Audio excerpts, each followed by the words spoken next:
first man discovered how to make fire. He was probably burned at the stake he had taught his brothers to light, but he left them a gift they had not conceived, and he lifted darkness off the earth. Throughout the centuries, there were men who took first steps down new roads, armed with nothing but their own vision. The great creators, the thinkers, the artists, the scientists, the inventors stood alone against the men of their time.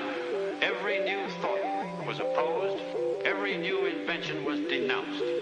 But the men of unborrowed vision went ahead. They fought, they suffered, and they paid, but they won. Man cannot survive except through his mind. He comes on earth unarmed. His brain is his only weapon.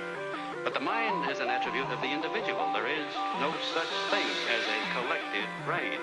The man who thinks must think and act on his own. The reasoning mind cannot work under any form of compulsion. It cannot be subordinated to the needs, opinions, or wishes of others. It is not an object of sacrifice. The Creator stands on his own judgment. The parasite follows the opinions of others. The Creator thinks. The parasite copies. The Creator produces. The parasite roots. The Creator's concern is the conquest of nature.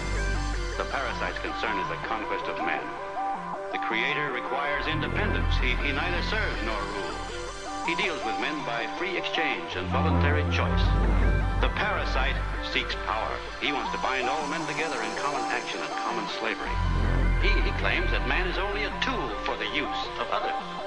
That he must think as they think, act as they act, and live in selfless, joyless servitude to any need but his own. Look at history. Everything we have, every great achievement has come from the independent work of some independent mind. Every horror and destruction came from attempts to force men into a herd of brainless, soulless robots without personal rights, without personal ambition, without will, hope, or dignity. It is an ancient conflict. It has another name: the individual against the collective. Our country, the noblest country in the history of men, was based on the principle of individualism, the principle of man's inalienable rights.